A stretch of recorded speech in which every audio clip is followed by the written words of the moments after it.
말씀은 히브리서 10장 1절 말씀입니다.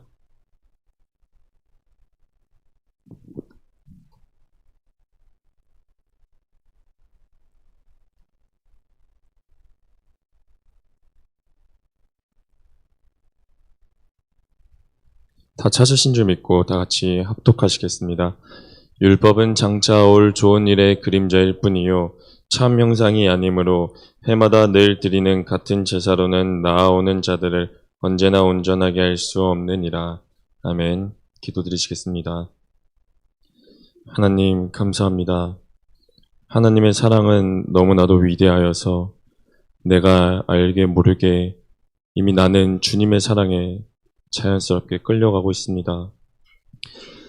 지금 어느새 주님을 만나 살아가고 있는 나의 삶을 되돌아보면 내 안에 알게 모르게 생긴 이 믿음은 어느 순간부터 주님이 계시다는 확신을 단 한 번도 의심하지 않고 있고 이제는 주님 없으면 도저히 살아갈 수 없을 것 같은 그러한 마음이 우리 청년들 마음들 속에 있는 줄 믿습니다.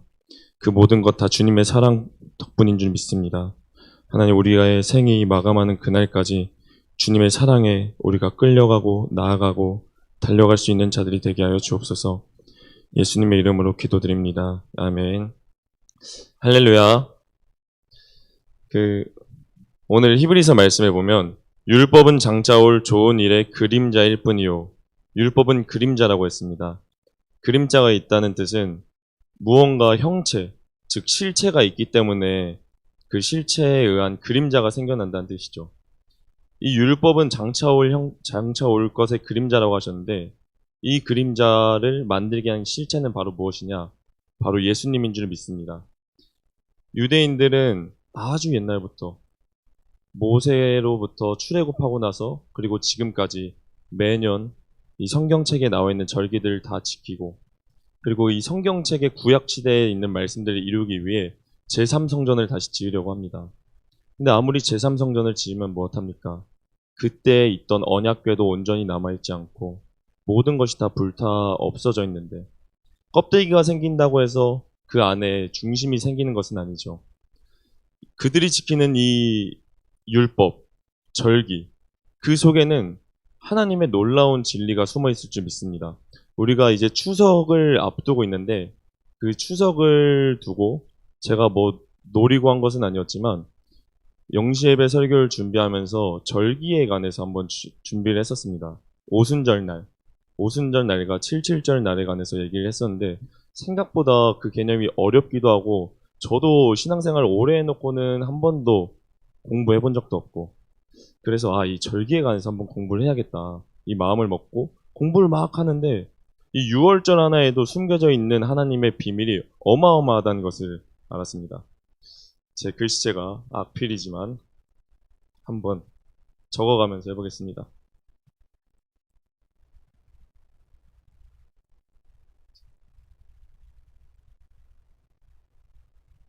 생각보다 괜찮죠? 6월절 무슨 유자냐면 바로 넘을 유자입니다. 월은 그럼 무슨 월자냐? 넘을 월자입니다. 넘어간다는 뜻입니다. 영어로는 패스오버라고 합니다. 그래서 우리가 이 6월절 사건이랑 가장 영광 깊은 사건이 어디죠?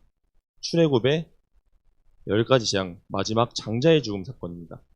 그 장자의 죽음 사건의 출애굽기 12장 말씀을 보면은 장자의 죽음을 피하고자 할 때 예수님께서 그 죽음, 예수님께서 보내시는 그 사탄의 마귀를 피할 집들은 다 어린 양의 피를 문설주와 지방에 바르라고 했습니다. 그리고 나서 그렇게 발라놓은 그 집안에 있는 사람들, 그곳에는 죽음의 마귀가 지나가고 넘어간다고 하셨습니다. 그래서 예수님께서 이스라엘 백성들을 그 출애굽에서 구원했다. 이걸 평생 잊지 말라 해서 6월절이란 절기를 하나님께서 만들어 주셨습니다.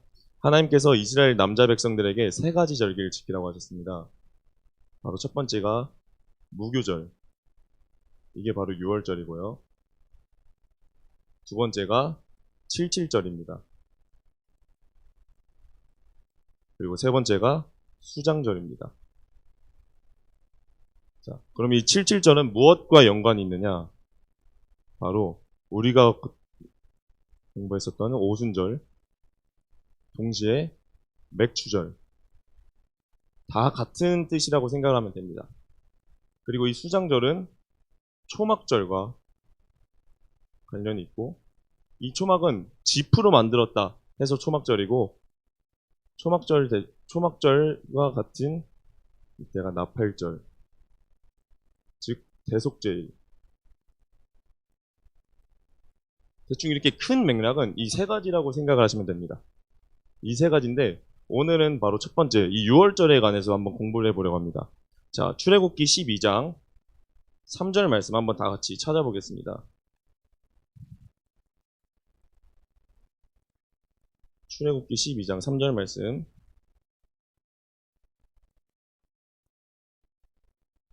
너희는 온 회중에게 말하여 이르라. 이달 열흘에 너희 각자가 어린 양을 잡을지니 각 가족대로 그 식구를 위하여 어린 양을 취하되. 4절 그 어린 양에 대하여 식구가 너무 적으면 그 집의 이웃과 함께 사람 수를 따라서 하나를 잡고 각 사람이 먹을 수 있는 분량에 따라서 너희 어린 양을 계산할 것이며. 1년 된 어린 양을 보통 잡는데 이 양 한 마리는 보통 성인 남성 10명이서 먹을 수 있는 양이라고 합니다. 자, 이 양을 이달 열흘이라고 했습니다. 이달 열흘. 이때 하나님께서 출애굽, 애굽에 있는 이스라엘 백성들 다 꺼내시면서 그 달을 이스라엘 백성들에게 첫 번째 달로 삼으라고 하셨습니다.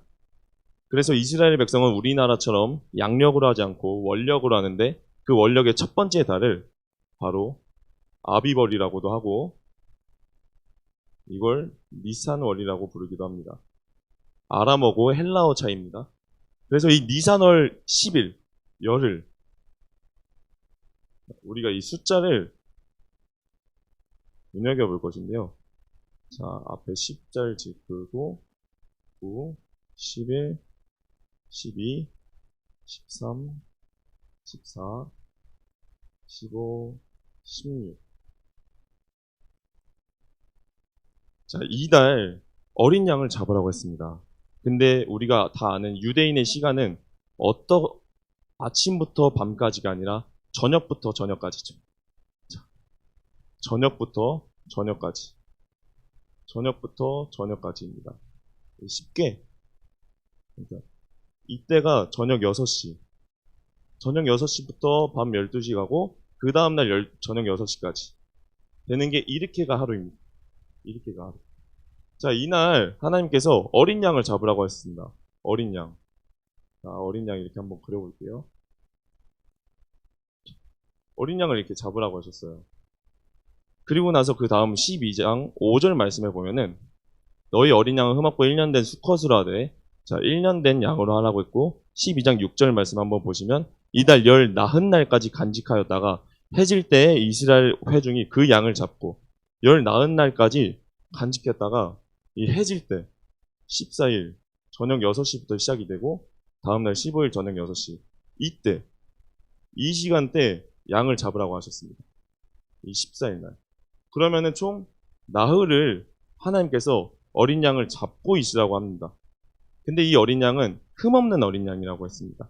흠없는 어린 양을 이미 잡은 상태에서 4일 동안 가지고 있고 그 4일 동안 온전히 그 양을 흠을 내지 말고 쭉 보관하고 마지막 14일째 때 잡아먹으라고 했습니다. 이 날이 바로 우리가 알고 있는 6월절 날입니다. 자, 그러면 이 성경에 나오는 어린 양은 신약시대에 보통 누구를 비유로 우리가 말씀을 듣죠? 바로 예수님입니다. 이 6월절, 예수님께서 6월절을 기억하라고 하신 뜻은 애굽에서 그 죄악으로 고통받고 있는 이스라엘 백성들을 꺼내시겠다. 내가 너네를 구원시켜주겠다. 그 뜻입니다. 근데 예수님께서 오신 이유가 무엇이죠?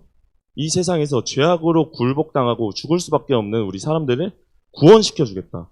6월절은 바로 예수님께서 탄생하신다는 말씀을 하나님께서 절기 속에서 보여주신 내용입니다. 자, 우리가 말씀을 한번 또 볼 텐데요. 자, 한번 요한복음 12장 말씀 한번 보겠습니다. 요한복음 12장 1절 말씀. 자, 앞에 PPT 보면서 할게요. 6월절 엿새 전에 예수께서 베다니에 이르시니 6월절이 아까 며칠이라고 했죠? 14일이라고 했습니다. 14일로부터 6일 전이면은 며칠이죠? 8일입니다. 8일. 8일 전에 베다니에 이르셔서 9일 아침이 됩니다. 그리고 말씀 PPT에 제가 넣지 않았지만 12장 12절에 보면 하나님께서 그 9일 나사로 집에서 머무신 이날 이튿날에 예루살렘으로 입성하셨다고 했습니다. 자, 예루살렘으로 예수님께서 입성하십니다. 예루살렘 입성. 이때 무슨 일이 일어나죠? 종려나무 가지를 막 사람들이 바닥에다 뿌리죠. 그리고 호산나 호산나 여호와를 찬송하리로다. 호산나가 무슨 뜻입니까? 우리를 구원하여 주세요. 하나님 당신 예수님은 구원자이십니다. 그리고 아까 이혜영 자매님께서 간증 말씀 때 돌들로서 명하여서 말씀한다고 하는 말씀이 바로 이때 나오는 겁니다. 예수님께서 예루살렘에 들어오고 수많은 사람들이 모여서 예수님을 막 찬송하니까 막 바리새인들이 와가지고 질투를 한 겁니다. 이 사람들이 다 환호하지 않았으면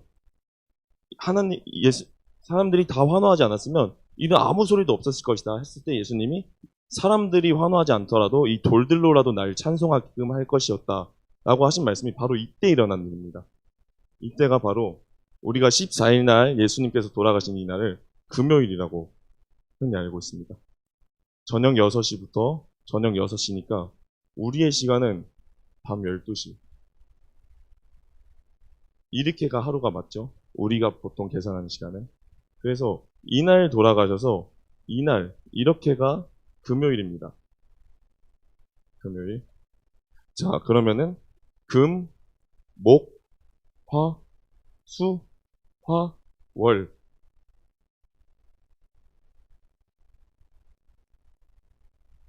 일. 우리가 그래서 흔히 주일날에 종려주일이라고 기념하는 날이 바로 이 날입니다. 예수님께서 종려나무 가지를 깔고 오셨다 해서. 자, 그러면 그 다음 날에는 막 무슨 일들이 있느냐? 예수님께서 막 성전 청소를 하십니다.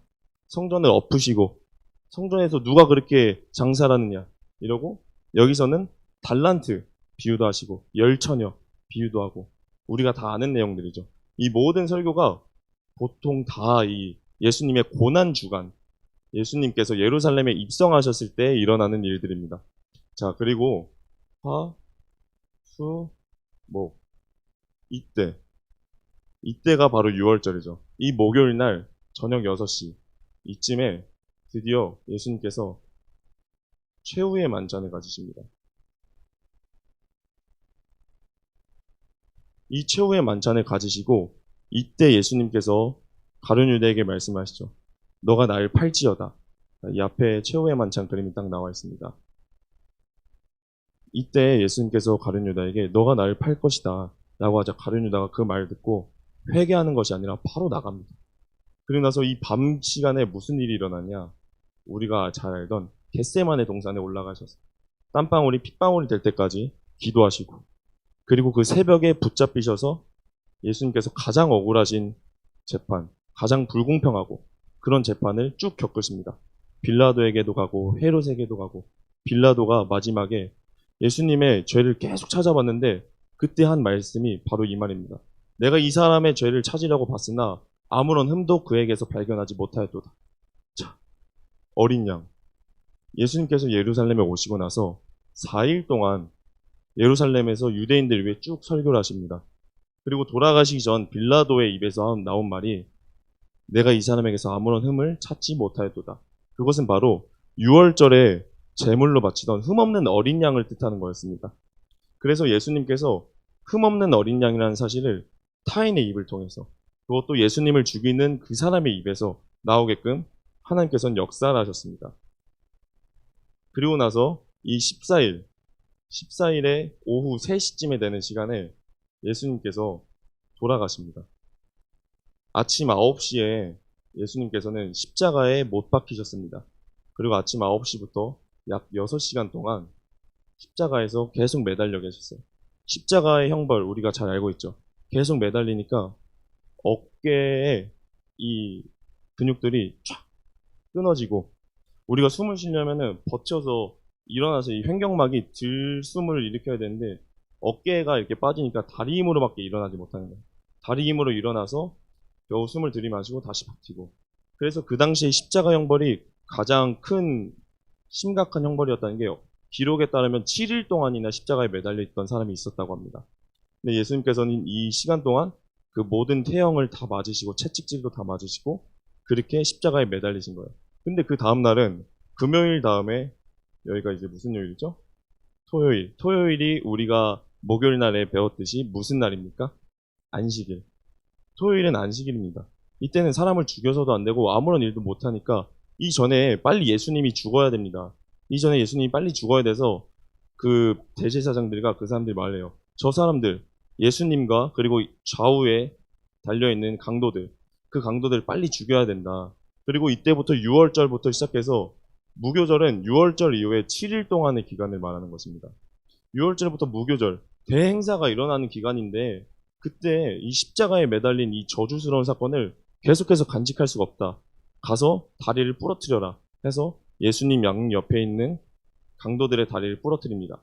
그리고 예수님의 다리를 부러뜨리려고 하자 이미 예수님께서는 숨을 거두신 상태였죠. 근데 그 말씀마저도 출애굽기 말씀 속에 나와 있습니다. 레위기 말씀 속에 나와 있습니다. 다리를 부러뜨린 자는 저주를 받는다고 했는데 예수님의 다리를 못 부러뜨리게 그렇게 하신 겁니다. 그 사건들까지 다 구약에 있는 모든 말씀들, 율법에 나와 있는 그 모든 그림자들이 이뤄진 게 바로 신약시대의 예수님입니다. 그것의 가장 대표적인 게 바로 6월절이고요. 그래서 예수님께서 이때 금요일 날 밤에 결국엔 죽으십니다. 금요일 날 오후 3시에. 그러면 그 다음에 15일은 안식일입니다. 안식일 동안 예수님께서는 쭉 매장에, 무덤에 매장되어 계셔요. 매장되어 계시고, 그러고 나서 그 다음 일요일 날, 저녁 6시부터 저녁 6시까지가 유대인의 하루라고 했죠. 그럼 이때가 밤 12시입니다. 밤 12시. 근데 성경 말씀에는 정확히 어떻게 나와 있냐? 안식일, 그 이튿날, 이른 아침에 예수님께서 부활하셨다고 했습니다. 그러니까 이른 새벽, 대충 5시쯤 예수님께서 부활하신 것입니다. 그러면은 금요일 날에 돌아가셨죠. 그래서 그때 제가 목요일 날에 말한 3일 만에 예수님이 부활하셨다가 금, 토, 일 해서 예수님께서 3일 만에 부활하신 것을 의미한 것입니다. 자, 그러면 이 6월절이 결국에 6월절에 나와 있는 이 어린 양이 누구를 의미한다는 뜻이죠? 예수님을 의미한다는 뜻입니다. 이 어린 양, 흠없는 어린 양을 잡아서 4일 동안이나 보관한다는 말은 결국엔 예루살렘에서 유대인들을 깨우게 하시기 위해 예수님께서 들어가셨는데 그 4일 뒤에 정확히 6월절 어린 양, 많은 찬송가에 나와 있죠. 6월절 어린 양의 피로 이런 찬송가들. 그 모든 찬송가가 바로 예수님을 의미하는 것입니다. 그래서 이 6월절은 예수님께서 우리 죄에 빠진 우리 사람들을 구원하셨다. 하나님께서 애굽에 갇혀 있는 사람들을 구원하셨다. 해서 6월절입니다. 그럼 이 6월절에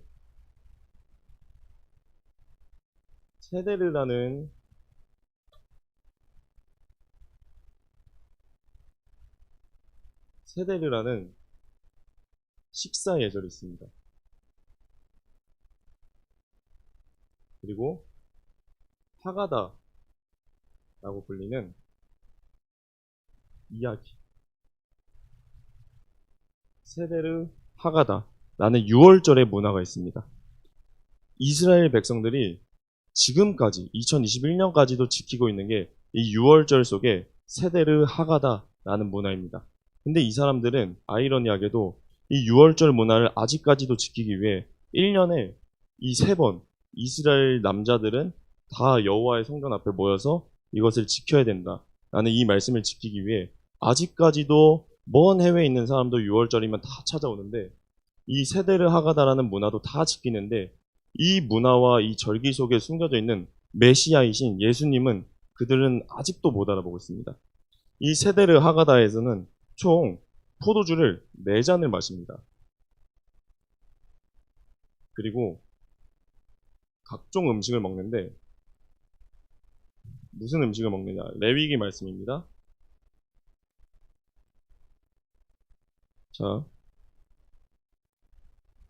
레위기 23장 41절 말씀 한번 보겠습니다. 잠시만요. 죄송합니다. 레위기 23장, 출애굽기 6장 7절 말씀입니다. 출애굽기 6장 6절에서 7절 말씀 혹시 없나요? 출애굽기 6장 6절에서 7절 말씀을 보면 총 3가지의 음식을 먹습니다. 자, 여러분, 포도주, 그리고 무슨 동물을 잡죠? 어린 양을 잡습니다. 이 6월절 때. 어린 양. 그리고 마지막이 쓴 나물을 먹습니다. 이 6월절 만찬 때 이 3가지 음식을 먹는데 이 포도주에 담겨져 있는 의미는 나중에 설명드리고, 이 어린 양은 바로 이 어린 양. 하나님께서 그날 애굽에서 우리를 구원하시기 위해서 어린 양을 잡아 문설주에 피를 발랐다. 그래서 사탄의 마귀, 죽음의 마귀가 우리를 지나갔다 해서 그걸 기념하기 위해 어린 양을 먹고, 이 쓴나물은 왜 먹느냐? 애굽에 오랫동안 종살이 하면서 우리가 힘들게 고생하지 않았냐? 그것으로부터 하나님이 우리를 구원하셨으니까 그걸 잊으면 안 된다 라고 해서 이스라엘 백성들은 아직도 6월절에 항상 모여서 밥을 먹으면서 가장 큰 어르신이 어린 양과 쓴나물, 포도주에 관한 의미를 쭉 설명을 하면서 항상 밥을 먹습니다. 자, 이 포도주는 식전에 2잔을 마시고 식후에 2잔을 마십니다. 그 첫 번째, 이 식전에 먹는 2번째 잔 중에 첫 번째 잔이 바로 성결의 잔입니다. 성결의 잔. 그리고 2번째가 심판의 잔입니다. 이 심판의 잔을 마실 때는 들이마시지 않고 포도주를 다 따른 다음에 포도주에 손가락을 묻혀서 뿌리면서 이스라엘의 10가지 재앙을 외칩니다. 하나님께서 우리한테 이렇게 하고, 첫 번째는 하나님이 우리를 구원하셨다 하면서 성결, 우리를 성결케 하셨다. 죄로부터 우리를 구원하셨다. 이것을 막 이야기하면서 이 성결의 잔을 마시는데, 이때 같이 먹는 음식이 바로 우리가 잘 알고 있는 무교절, 무교병입니다. 무교병은 히브리어로 마짜라고도 부릅니다. 근데 놀랍게도 이 마짜를 몇 장을 먹느냐? 총 3장을 먹습니다. 이 3장은 무엇을 의미하느냐? 바로 성부, 성자, 성령을 의미합니다. 근데 자, 여기서 놀라운 건 이것이 가장 출애굽 시대 때부터 이스라엘 백성들이 모세 때부터 쭉 지켜왔던 문화라는 뜻입니다. 근데 이 3장 중에 가운데 2번째에 있는 이 맞자는 반으로 딱 뽀갭니다. 반으로 딱 뽀개서 하나를 흰 세마포에 둘러쌉니다.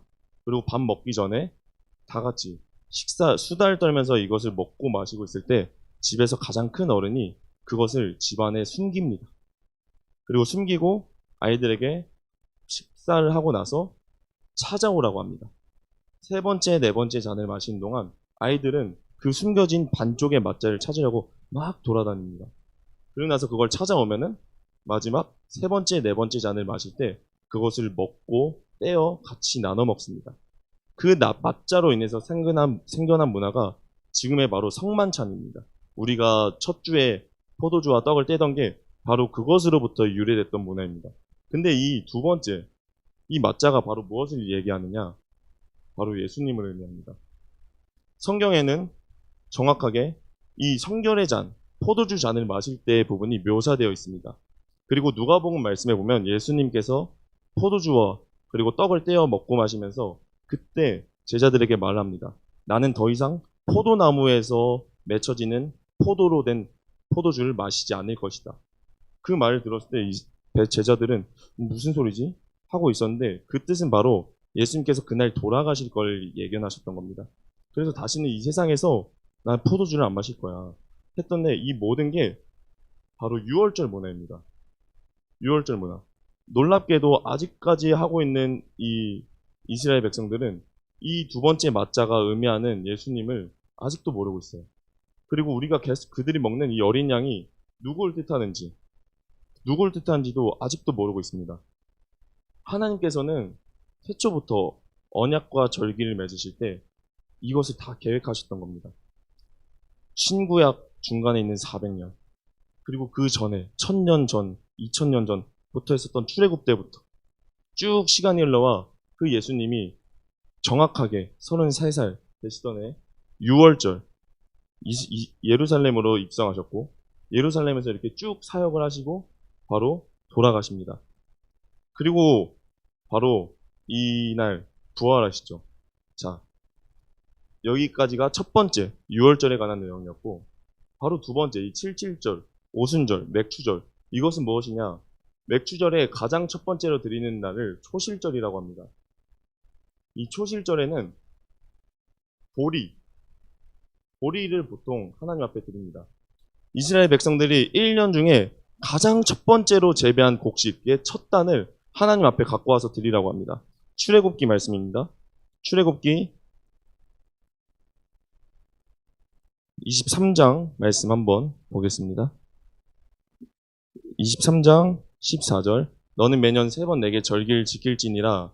너는 무교병의 절기를 지키라. 바로 무교병이 이걸 말씀하셨죠. 그 달에 내가 애굽에서 나왔습니다. 빈손으로 내 앞에 나오지 말지니라. 맥추절 지키라. 이는 내가 수고하여 밭에 뿌린 것에 첫 열매를 거둠이니라. 맥추절이 바로 이것입니다. 초실절, 보리. 초실절, 맥추절은 총 2번으로 드립니다. 첫 번째 드리는 걸 초실절로 하시고, 그리고 50일 뒤, 이 77절은 7 곱하기 7, 7일을 총 7주 뒤에 나온 그날, 7일을 7주 다 보내고 난 그 다음 날에 하나님 앞에 맥추절 드리라. 오순절은 하나님께서 맥추절, 초실절을 드린 날부터 계수해서 총 50일 뒤에 맥추절을 두 번째 거를 드리라. 그래서 같은 말입니다. 이 77절이라는 표현은 성경책엔 없지만 신학 박사들이 7 곱하기 7이니까 77절이라고 이렇게 표현한 것입니다. 이 맥추절은 첫 번째 초실절, 보리를 드리고 두 번째는 바로 밀을 드립니다. 근데 이 가장 첫 번째 드리는 이 보리, 이것을 언제 드리느냐? 6월절이 14일이죠. 6월절부터 시작되는 그 다음날부터 15일부터 시작되는 이 무교절의 안식일의 이튿날에 드리라고 합니다. 6월절, 안식일 15일, 그리고 안식일의 이튿날, 바로 이 16일 날, 이때 하나님이 초실절을 드리라고 합니다. 이스라엘 백성들이 가장 처음으로 얻은 열매, 그것을 드리라고 하는데, 고린도전서 말씀 한번 다 같이 보겠습니다. 고린도전서 15장 22절. 아담 안에서 모든 사람이 죽은 것 같이 그리스도 안에서 모든 사람이 삶을 얻으리라. 그러나 각각 자기 차례대로 되리니 먼저는 첫 열매인 그리스도요.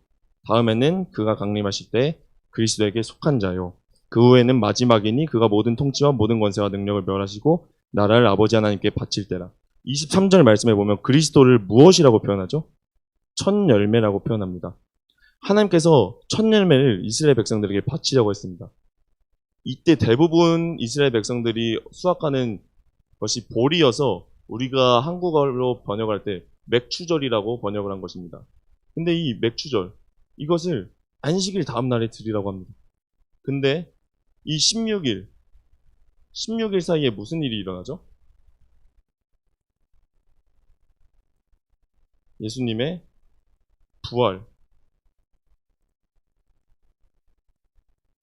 부활이 일어납니다. 예수님은 6월절에 돌아가셔서 15일 안식일 날에는 무덤에 매장되게 계셨고 16일 기간 동안 예수님께서 부활하십니다. 유대교의 날짜로도 3일 만에 예수님께서 부활하셨고 태양력으로 따졌을 때도 금, 토, 일요일 사이에 부활하신 것입니다. 이 예수님께서 6월절에 돌아가신 6월절, 그리고 초실절 때 처음 드리라고 한 첫 번째 열매인 그리스도, 그리고 이 초실절 때부터 초실절을 하루라고 칩시다. 이때가 바로 예수님이 부활하신 이날을 1일이라고, 한국 태양 양력으로 1일이죠. 이때부터 49일 뒤면은 1부터 7의 배수로 쭉 올라가면 8부터 쭉 올라가서 마지막 50일 되는 날이 바로 이 77절에서 말하는 오순절, 이날입니다. 50일도 바로 일요일입니다. 이 오순절 날 사도행전 2장에서 무슨 일이 일어나느냐? 바로 성령이 강림하십니다. 성부, 성자, 성령이신 예수님이 이 첫 번째 날, 초실절 날에는 예수님께서 부활하시고, 그리고 그로부터 49일 뒤, 그날부터 합쳐서 50일 계수한 그날, 오순절 날에는 성령님이 바로 강림을 하십니다. 그래서 우리가 이 유월절 때는 예수님의 탄생을 기념할 수 있고, 그리고 이 맥추절 때는 예수님의 재림, 예수님의 부활을 기념하는 날입니다. 그럼 마지막 남은 이날, 이날은 무엇을 의미할까요? 예수님의 마지막 공중 재림을 의미합니다. 작년에 이정희 목사님께서 설교하셨을 때 나팔절 이야기를 하셨었죠. 나팔절 이야기라고, 나팔절이 와서 정말 때를 알아볼 수 있다. 절기로 알아볼 수 있다. 그래서 이 나팔절 날 정말 예수님이 오실 수 있는 한 해이다 라고 표현하신 게 바로 이런 이유 때문입니다. 유월절 때는 첫 번째로 이미 예수님께서 죽으셔서 예수님의 부활을 이루셨고, 예수님 부활하시고 성경책의 이제 마지막 예언은 예수님의 공중재림을 성경책은 예언을 하고 있습니다.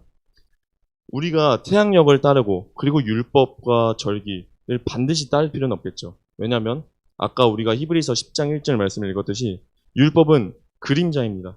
우리가 율법을 막 안 지킨다고 해서 지옥에 가고, 예수님께서는 율법을 완전케 하셨다는 표현도 있고, 또 다른 바울이 표현한 곳에는 또 율법을 폐하셨다는 표현도 있습니다. 그 말은 무엇이냐? 율법의 행동이 중요하다는 뜻이 아닙니다. 율법의 의미, 율법으로서 예수님께서 사랑을 완벽하게 입히셔서 그 성경책에 글로 적혀 있는 것뿐만이 아니라 그 이상의 것을 우리가 행동해야 된다. 그 성경책의 그 온전한 율법을 의미하는데, 우리가 그 언약의 이 절기들 속에서 하나님께서는 이미 수천 년 전부터 계획을 하고 계셨던 것입니다. 이 마지막에 수장절, 초막절, 나팔절. 나팔절은 예수님의 심판을 의미합니다. 그리고 유대 원력상 나팔절로부터 열흘 뒤에 대속제일이 있습니다. 대속제일은 우리가 잘 알다시피 출애굽기 때 장막으로 예배를 드릴 때 1년에 단 한 번 대제사장이 예수님의 그 언약궤 안으로 들어가죠. 그게 바로 이날 대속제일입니다. 대속제일은 하나님 앞에 우리의 죄를 회개하는 날입니다. 그리고 이 수장절은 무엇을 의미하느냐? 곡식. 다 곡식과 관련됐죠. 6월절도 음식 먹는 것, 맥주절도 곡식. 이 곡식을 저장하는 날이면서 동시에 포도가 막 수확되는 그 시기입니다. 이 마지막 이 수장절과 초막절, 나팔절, 이때 예수님께서 공중재림하신데, 이 날은 우리가 또 언제인지는 잘 모르겠죠. 허나 작년이 나팔절, 연력으로 따졌을 때, 연으로 따졌을 때 나팔절 주기에 해당됐었던 해입니다. 그렇다면 나팔절로부터 열흘 뒤가 대속제일이고, 그 이후에 쭉 수장절과 초막절이 시작이 되는데, 이 뜻은 무엇이냐? 정말 하나님 앞에 우리가 말세가 곧 다가왔다는 뜻입니다. 이스라엘 백성들은 아직까지도 이 유월절, 자신들이 유월절 때 먹는 이 음식 속에 숨겨져 있는 성부, 성자, 성령, 이 예수님이 하신 이 행동, 성경책엔 놀랍게도 예수님이 떡을 떼셨는데 그 뒤에 이 떡을 누가 찾았는지에 관한 내용은 딱히 묘사를 한 곳이 없습니다. 예수님께서 아직 돌아오시지 않았다는 것을 의미하는 것이겠죠. 그 예수님이 언제 돌아올지도 모르지만 우리가 이 언약의 절기들 막 양력으로 따져서 하나하나 계산해서 막 지킬 필요는 없지만 이 의미를 확실히 알고 가야 됩니다. 6월절은 넘어가는 절기, 하나님께서 이스라엘 백성들을 출애굽에서 구원하실 때 사탄의 마귀가 넘어가는 절기, 그 어린 양은 바로 예수님을 뜻하였고, 그 6월절 속의 음식, 먹는 세대를 하가다라는 이 순서 속에 이 무교병, 맞자, 세 장은 성부, 성자, 성령을 의미하는 것이었고, 예수님께서 6월절 날에 돌아가셔서 3일 뒤인 초실절 날 부활하셨습니다. 그리고 그 초실절 날은 동시에 초실절 날부터 50일을 계산을 하면 정확하게 오순절, 성령님이 강림하신 날이 됩니다. 우리가 이 성경 속에 있는 역사들을 단순히 6월절, 무교절, 칠칠절, 오순절, 수장절 이렇게 치부할 것이 아니라 이 개념을 완벽하게 외우지 못해도 하나님이 구약시대 때부터 철두철미하게 계획하고 계시구나. 그리고 그 이정희 목사님께서 말씀하신 나팔절, 왜 나팔절 그 연도 때 우리 보고 긴장하라고 하셨는지, 다 하나님께서는 이 절기 속에 하나님의 뜻을 숨겨 놓으셨습니다. 우리가 이제 또 추석 명절을 지내면서 다시 또 삶을 시작할 텐데, 추석 명절 시작하면서 우리가 그 톡방에 김다성 회장님께서 공지를 올려주셨죠. 야식을 다시 먹어도 된다고. 그 말 딱 풀리자마자 저도 너무 맛있는 야식을 먹었고, 저희 친구들도 막 먹었다는 얘기가 들리고, 이렇게 들렸는데, 그때 그 자리에서 선행 형제님이 농담식으로 막 그런 말 했습니다. 다성 형제님에게. 형 때문에 다 먹는 거야. 형이 막 망친 거야. 형 때문에 사람 다 먹는 거니까 형이 책임져야 돼. 이런 말을 했었는데, 그때 이제 속에서 딱 저도 모르게 이제 찔리는 마음이 팍 들더라고요. 물론 이 말을 듣고 나서 막 우리가 명절 때 야식 안 먹고 막 이래야 된다 이런 뜻이 아니라, 그냥 나라는 사람은 앞에서 누군가가 이끌어 줄 때는 뭐 어찌저찌 따라가는 사람이지만, 그 규율과 그 법도가 깨졌을 때는 그냥 변함없이 내가 하고 싶은 대로 살아가는 사람이구나. 이스라엘 백성들도 똑같이 마찬가지였겠죠. 이 언약의 절기 하나님이 정해놓으셨으니까 메시아가 예수님인지도 모르고 그냥 쭉 살아오지만, 그들이 뒤늦게 그 메시아가 예수님이구나 라는 걸 알았을 땐 이미 너무나도 늦은 시간이겠죠. 우리들도 그냥 살아가면서 성경책에 나와 있는 것들을 하나의 율법처럼 보고, 그리고 우리들 사이에서 서로 조심하자, 서로 지키자 하는 것들을 그냥 글로만, 율법으로만 치부하면 우리야말로 바로 율법주의자가 되는 것입니다.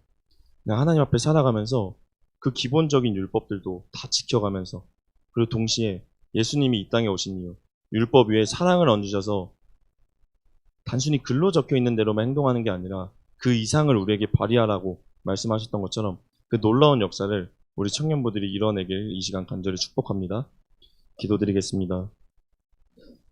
하나님, 저도 이 절기에 관해서 오늘 하루 종일 5시간을 막 공부해도 개념이 막 안 잡히는 부분도 있고 외워지지 않는 부분이 있었습니다. 이 단 한 번의 짧은 20분, 30분 내지의 이 이야기가 어려울 수도 있지만 성령님께서 주시는 지혜로 말미암아 우리들의 머릿속에 순차적으로 잘 정리정돈되어 하나님이 태초부터 계획하신 그 뜻들, 언약들을 기억하게 하여 주옵시고, 정말 마지막 날이 다가왔구나, 이젠 더 이상 율법대로 살아갈 게 아니라 그 율법의 이상을 발휘하는 사람이 되어야겠다 하고 다짐하는 마음으로 살아갈 수 있게 하여 주옵소서. 예수님의 이름으로 기도드립니다. 아멘.